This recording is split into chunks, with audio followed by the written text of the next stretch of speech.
MBTI라는 성격 유형 검사가 있네요. 마이어스 B 브릭스라는 두 사람이 만든 건데요. 분석 심리학의 대가인 칼 구스타프 융의 이 대극 심리학을 기초로 해가지고 만든 거예요.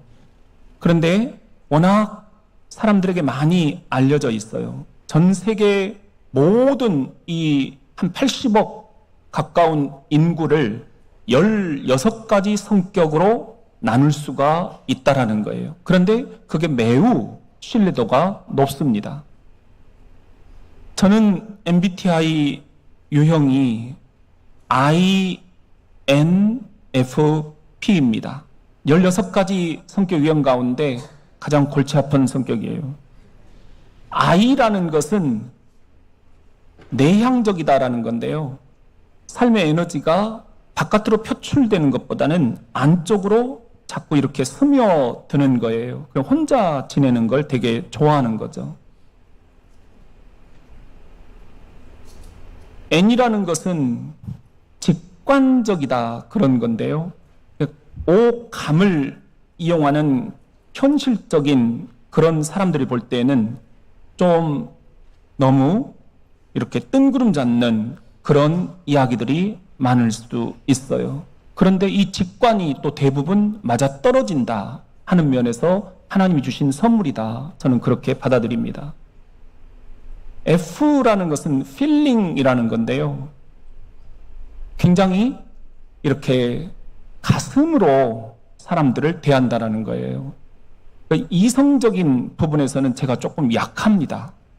그러니까 여러분들이 논리적으로 따지고 들면 제가 굉장히 좀 어버버해져요. 근데 가슴은 되게 따뜻해요. 그러니까 좀 이해를 해주시라고 말씀을 드리는 거예요. 그리고 마지막에 P라는 것은 굉장히 유도리가 있다 그러잖아요. 융통성. 좋은 말로는 굉장히 창의적이에요. 이럴 수도 있고 저럴 수도 있다. 그런데 단점일 수도 있어요. 이것도 아니고 저것도 아니고. 그래서 결정을 잘 못해요. 이 INFP라는 성격 유형을 가지고 있는 저에게는 장점이 있다면 굉장히 꿈이 많다라는 거죠. 제가 여기 와서 처음으로 여러분에게 제안한 게 꿈파과, 꿈을 파는 카페가 됐으면 좋겠다. 그리고 우리 카페 이름도 그렇게 짓자. 나의 꿈 넘어 하나님의 꿈을 같이 꾸자. 그런 제안을 드렸었죠. 근데 이렇게 자꾸 꿈 이야기만 하다 보니까 너무 구름 위에 붕 떠 있다. 그래가지고 우리 아내가 자꾸 나를 끌어내려요. 아내는 굉장히 저랑 반대라 현실적인 그런 성격 유형이거든요. 저의 장점이 또 하나 있다면 매사가 신중해요. 그냥 하는 이야기가 아니라 MBTI에서 그렇게 얘기를 하고 있다고요. 그러니까 좀 믿어주시면 좋겠어요. 목사님은 굉장히 신중하다라고 생각하는 사람 한번 손 들어보세요. 손든 사람은 복 받을지어다. 네. 근데요, 이게 굉장한 장점입니다. 어렸을 때부터 조숙하다 그런 이야기 많이 들었거든요. 우리 누나랑 저랑 있으면 항상 제가 오빠인 것으로 사람들은 생각을 해요. 굉장히 제가 의젓하고 또 잘생겼잖아요. 거기다가 말도 없어요. 항상 내가 이렇게 여동생 데리고 다니듯이 그렇게 하는 거예요. 또 누나도 저를 오빠처럼 대해요. 그런데 이게 단점도 있어요. 매사가 신중하다 보니까 돌다리도 두들겨보라. 자꾸만 돌다리만 두드리고 있는 거예요. 그러니까 생각이 너무 많은 거죠. 그러다 보니까 버스 떠난 뒤에 뭐 한다? 손든다고 자꾸만 타이밍을 놓쳐버려요. 이 사람 생각도 해야 되고 저 사람 생각도 해야 되고 양쪽의 생각들을 다 해야 되고 목회가 굉장히 저는 버거워요. 사실은 목회하면 안 되는 성격 유형이에요. 그런데 이렇게 매사에 신중하다 보니까 제가 어려서부터 많이 듣는 이야기가 왜 그렇게 얼굴이 굳어있냐. 아니, 신중하다고 해놓고 나한테 얼굴은 왜 그렇게 굳어있냐 그러는 거예요. 신중하려고 하니까 여기서 웃으면 또 안 될 것 같으니까 자꾸 좀 이렇게 내가 걱정도 많고 생각도 많고 그래서 이런 것들이 얼굴로 나타나는 것 같아요. 그래서 우리 아내가 어제도 그런 이야기를 하는 거예요. 여보, 뭐 해야지? 웃어야지. 당신이 웃어야 교인들도 웃는 거지. 아, 그 말이 너무 맞는 거예요. 내가 웃지를 않고 있구나. 전 사실 지금 웃을 일이 별로 없어요. 안 그러겠어요? 내 마음을 여러분들이 얼마나 알아주실까요? 내가 무슨 희망이 있겠어요? 맨날 인상 찌푸리고 다 죽었다 생각하고 있는 거죠. 그런데 아내는 웃으라고 하는 거예요. 억지로라도 웃어라. 저도 그런 소망이 있습니다. 내가 병도 깨끗하게 낫고 그리고 또 내 얼굴도 환하게 변모되는 꿈, 이 꿈이 꼭 이루어졌으면 좋겠어요. 여러분이 그렇게 기도해 주실 줄 믿습니다.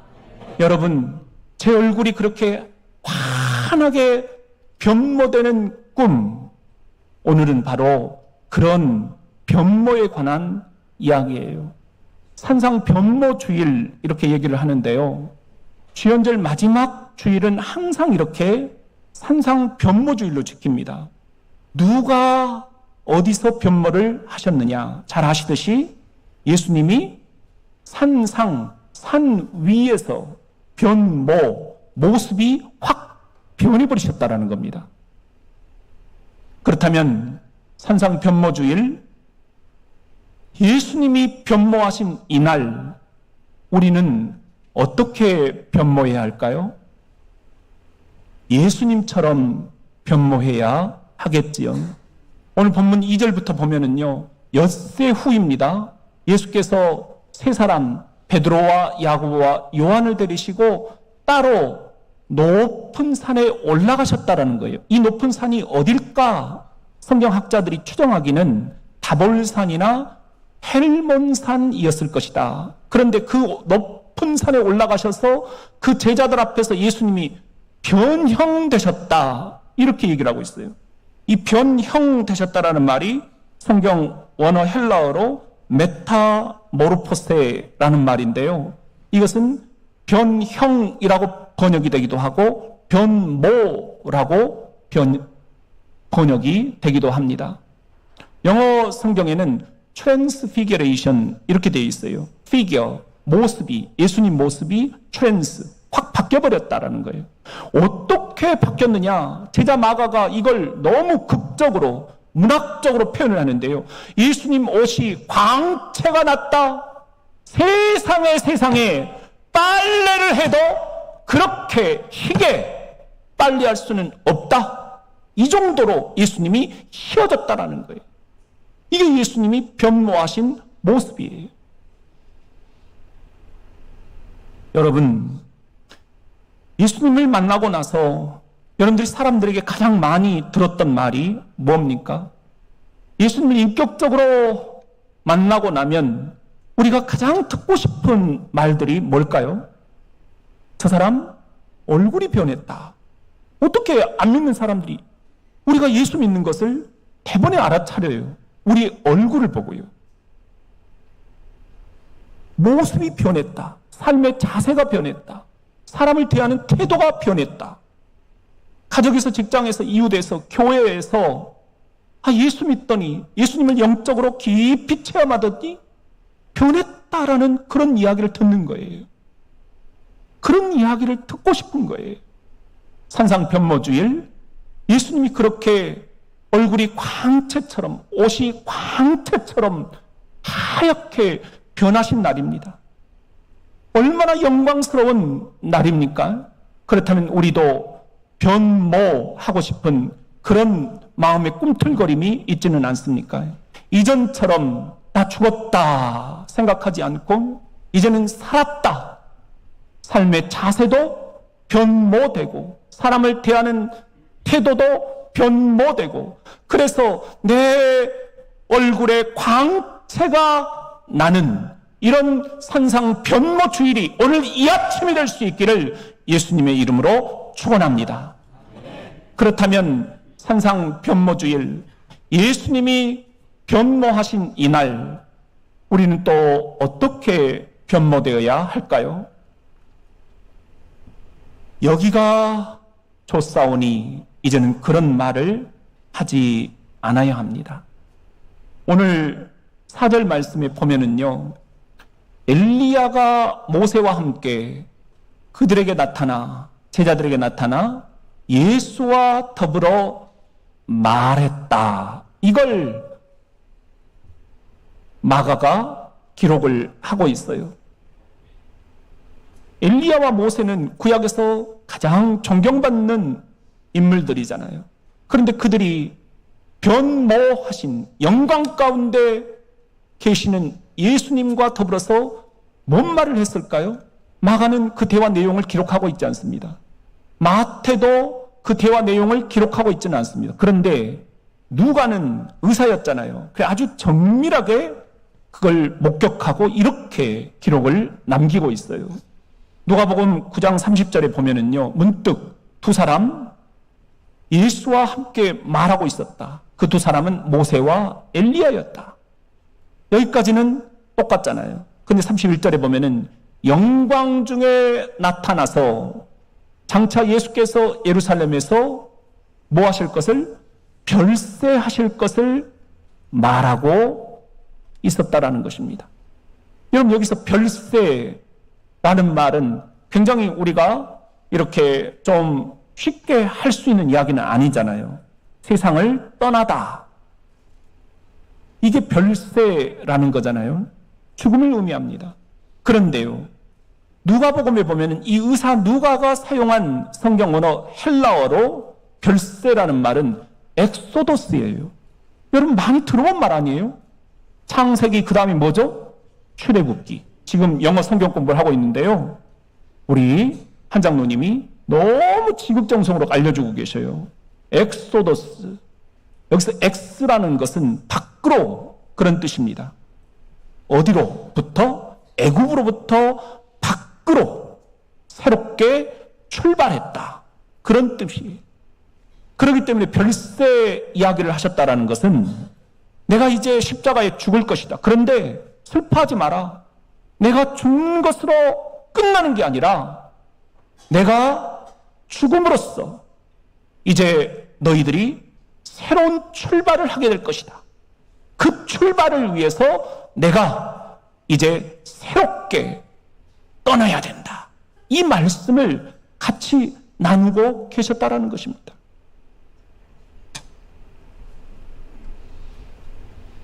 그런데 영문도 모르고 베드로는 그 엘리야와 모세가 예수님과 대화하는 장면을 보면서 너무 보기가 좋은 거예요. 그러니까 오늘 본문 5절에 보면 뭐라고 얘기하느냐. 베드로가 예수님께 말하죠. 랍비여, 선생님, 우리가 여기 있는 것이 좋사오니. 시작. 여기 있는 것이 좋사오니. 그냥 여기서 살았으면 좋겠다. 여기서 그냥 죽었으면 좋겠다는 거예요. 이 산 위에다가 초막 셋을 짓고, 하나는 주님을 위해서, 하나는 모세를 위해서, 하나는 엘리야를 위해서 그냥 여기서 우리가 살았으면 좋겠다. 죽어도 여한이 없다라는 겁니다. 근데 이것은 베드로가 뭔 소린지 자기도 모르고 하는 이야기예요. 이는 그들이 몹시 무서워함으로 그가 무슨 말을 할지 알지 못함이더라.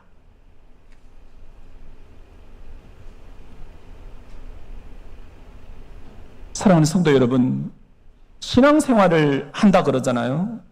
가장 위기는 어떤 때 찾아오시나요? 안주할 때 아닌가요? 직장생활의 위기는 어떤 때 찾아오나요? 우리가 매너리즘에 빠질 때 아닌가요? 뭔가 이제 됐다, 이대로 그냥 쭉 가면 되겠다, 여기 있는 것이 좋사오니 이럴 때 위기가 찾아옵니다. 산상변모 주일, 우리에게도 지금 이 산 위에서 변모하신 영광의 주님을 모시고 그냥 초막새 짓고 여기 있는 것이 좋사오니 이때가 가장 위기입니다. 복음 전도? 아니요. 그런 건 다 모르겠고요. 여기 있는 것이 좋사오니. 선교요? 열방을 향해서 나아가는 거요? 봉사요? 이웃사랑이요? 십자가요? 나 그런 건 모르겠습니다. 그냥 여기 있는 것이 좋사오니. 지금 우리에게 그런 생각이 있다면 우리 지금이 바로 가장 큰 신앙생활의 위기가 온 것 아니겠습니까? 그렇다면 산상변모주일, 주님이 변모하신 이날 우리는 또 어떻게 변모해야 할까요? 그렇죠. 산 위에서 산 아래로 내려와야 합니다. 오늘 본문 말씀 7절에 보면은요, 마침 구름이 와서 그들을 덮었다. 구름은 성경에 보면은 항상 하나님의 강력하신 임재를 의미했습니다. 하나님이 강력히 임재하셨다는 거죠. 구름 속에 소리가 나되 이는 내 사랑하는 아들이니 너희는 그의 말을 들으라. 예수의 말을 들으라. 이렇게 제자들에게 음성이 들려왔어요. 이 음성을 듣고 제자들이 고개를 둘러보지요. 8절에 보면은 문득 둘러보니 아무도 보이지 아니하고 오직 예수와 자기들 뿐이었더라. 황홀경이 끝나버린 거예요. 그쳐버린 거예요. 너무 아쉽잖아요. 그냥 이 황홀경에 계속 빠져 있으면 좋겠는데, 여기서 그대로 있으면 좋겠는데, 남은 것은 하나님의 음성뿐입니다. 너희는 그의 말을 들으라. 예수의 말을 들어라. 왜 그런 음성이 들렸을까요? 예수님은 지금 산 위에 계셔야 할 분이 아니라는 것입니다. 예수님은 지금 산 아래로 내려가셔야 한다라는 것입니다. 산 아래 내려가셔서 절망이 있는 땅에서 눈물이 있는 사람들과 함께 아픔을 함께 하면서 이제 십자가의 길, 고난의 길을 걸어가셔야 한다는 것입니다. 그 십자가에 관한 이야기를 지금 엘리야와 모세, 예수님이 함께 나누고 계셨어요. 이걸 깨닫지 못한 베드로는 여기 있는 것이 좋사오니 그랬지만 예수님은 아니다. 산 아래로 내려가자 말씀을 하십니다. 산 아래로 내려가자. 거기가 이제 내가 해야 할 새로운 출발 지점이다. 이 음성을 듣고 예수님이 어떻게 하십니까? 9절에 보면은 그들이 산에서 내려왔다. 이렇게 기록을 하고 계셔요. 예수께서 경고하십니다. 인자가 죽은 자 가운데서 살아날 때까지는 본 것을 아무에게도 이르지 말라. 제자들을 데리고 산 위에 올라가셔서 영광스러운 변모 모습을 보여주신 예수님, 그런데 제자들을 데리고 다시 산 아래로 내려오신 예수님, 영광의 절정에서 고난의 밑바닥으로 내려오신 예수님, 하늘의 영광을 뒤로 하고 이제 다시 땅의 고통에 집중하신 우리 예수님, 그 예수님이 직접 산 아래로 내려오셔서 가장 먼저 하신 사건이 뭔지 아세요? 오늘 본문 마가복음 9장 25절에 보면은 예수께서 무리가 달려와 모이는 것을 보시고 그 더러운 귀신을 꾸짖어 이르시되 말 못하고 못 듣는 귀신아, 내가 내게 명하노니 그 아이에게서 나오고 다시 들어가지 말라. 귀신을 내어 쫓으셨다라는 그런 말씀이에요. 그리고 26절에 보면은 귀신이 소리 지르면서 아이로 심히 경련을 일으키게 하고 나갔다라는 거예요. 그 아이가 죽은 것 같이 되어 많은 사람이 말하기를 옴매 죽었네. 그러니까 27절 예수께서 그 손을 잡아 일으키시니 이에 일어서니라. 할렐루야. 예수님이 귀신 들린 아이를 치유해 주신 사건이 곧 나오고 있습니다. 이게 무슨 의미일까요? 산 위에 있으면 좋겠다. 베드로의 생각은 그거였습니다. 그러나 예수님은 아니다. 산 아래로 내려가자. 예수님이 내려가자라고 제자들을 데리고 내려오신 그 산 아래는 질병이 있었습니다. 귀신 들린 아이가 있었습니다. 눈물이 있었습니다. 그 가정에 고통이 있었습니다. 여러분, 산 아래 내려오는 것이 결코 쉽지는 않습니다. 항구에 있는 배는 안전하지요. 그렇지만 배는 이렇듯 바다를 향해서 출발해야 배답지 않겠습니까? 우리 인생도 항해라고 하잖아요. 어찌 항해에 기쁜 일만 있겠습니까? 슬픔과 질병과 아픔, 좌절과 절망이 왜 없겠습니까? 여러분이 눈물 흘리는 게 하루 이틀입니까? 그렇지만 이 인생의 항해, 여러분, 항해를 해야만 인생이 아니겠습니까? 거친 바다를 향해서 나아가야만 별세, 새로운 출발이 아니겠습니까? 산 아래로 내려가자. 주님의 말씀은 그런 뜻이 아니겠습니까? 영국 해변에 갈매기떼들이 이렇게 죽어 있는 거예요. 관광객이 왜 이렇게 갈매기떼들이 죽어 있지? 이 해변은 청정지역인데 이 죽은 갈매기들을 주워 모으고 있는 사람에게 물었어요. 그랬더니 그분이 이렇게 대답을 하는 거예요.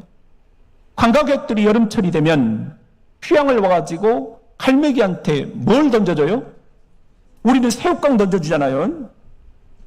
그것도 팔잖아요. 그러면 이걸 갈매기들이 먹고 입맛이 고급이 된다는 거예요. 이 고급진 입맛, 관광객들이 떠나고 철이 바뀌면 갈매기들은 바닷속에 먹을 식욕을 잃어버린다는 거예요. 그래서 굶어 죽는다는 거예요. 그래서 그런 굶어 죽은 갈매기 떼들을 지금 주워서 담고 있다는 거예요. 여기 있는 것이 좋사오니 산 위에 있는 것 좋지요. 그렇지만 그렇게 안주하는 것, 매너리즘, 갈매기 떼처럼 우리가 죽는 일입니다. 영적으로 죽는 일입니다. 사순절 예수님의 순환을 그린 패션 오브 크라이스트, 이걸 연극으로 본 부부가 있었어요. 너무 가슴이 감동이 돼가지고 무대 위로 가서 공연 끝나고 그 십자가를 맨 배우에게 사진을 부탁을 했어요. 같이 사진을 찍고 아내에게 남편이 내가 이 배우가 짊어졌던 십자가를 한번 짊어질 테니까 사진을 한 방 더 찍어달라고 그러는 거예요.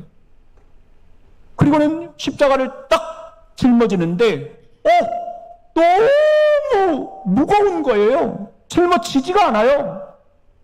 그래서 배우에게 물었어요. 어떻게 이렇게 무거운 걸 짊어지고 할 수 있느냐? 배우가 하는 말, 이 십자가가 무겁지 않았다면 내 연극은 실패했을 것입니다. 십자가, 그 고통의 무게, 그것은 우리들이 정말 싫어하는 것입니다. 그렇지만 무겁지 않다면 십자가가 아닙니다. 무겁지 않은 인생은 인생이 아닙니다. 무겁더라도 산 아래로 질병과 아픔과 좌절과 눈물이 있는 산 아래로 십자가가 있는 곳으로 내려가야 하는 이유가 그것입니다. 이혜인 수녀의 시 가운데 가벼운 게 좋아서 그런 시가 있어요. 삶은 갈수록 무거운데 나는 갈수록 가벼운 것만 좋아하니 어쩌니? 옷도 가벼운 게 좋고 책도 가벼운 게 좋고 이야기도 가벼운 게 좋고 때로는 무거워야 할 기도조차 가벼운 게 좋으니 어떡하지? 사랑하는 성도 여러분, 베드로는 산 위가 좋았습니다. 그런 황홀경에 빠져 있는 게 좋았습니다. 여기 있는 것이 좋사오니 베드로의 생각은 그거였습니다. 그러나 예수님 생각은 다르셨습니다. 산 아래로 내려가자. 내려가야만 엑소더스, 새로운 출발을 할 수 있단다. 우리가 드리는 이 예배의 자리, 이곳은 오늘 우리에게 영적인 변화산입니다. 한번 따라해 봅시다. 이곳이 변화산입니다. 여러분, 변화산 기도회, 변화산 기도원, 우리가 그런 말들을 자주 쓰잖아요. 너무 좋으니까 쓰는 거예요. 그런데 이 예배의 자리에서 하나님의 강력하신 임재를 경험하고 우리들이 변모를 경험하고 여기에 안주해서는 안 된다는 것입니다. 매너리즘에 빠져서 안 된다는 것입니다. 산 아래로 내려가자. 주님의 말씀을 따라야 한다는 것입니다. 산 아래는 여전히 질병이 있고 눈물이 있고 고통이 있고 아픔이 있고 우리의 도움을 필요로 하고 있습니다. 더 센트, 세상으로 보냄받은 대전 장로교회, 우리가 가야 할 세상은 바로 그런 곳 아니겠습니까? 산 아래로 내려가자. 산상변모주일에 주님께서 우리에게 주시는 찬송가 가사가 있는데요. 여러분, 442장 3절입니다. 밤 깊도록 동산 안에 주와 함께 있으려 하나. 이게 베드로의 생각이었습니다. 여기 있는 것이 좋사오니. 그러나 주님은 말씀하십니다. 괴로운 세상에 할 일 많아서 날 가라 명하신다. 저 산 아래로, 저 산 아래로. 주님 나와 동행을 하면서 저 산 아래에서도 나를 친구 삼으셨네. 우리 서로 받은 그 기쁨은 알 사람이 없도다. 여러분이라면 이제 어떻게 하시겠습니까?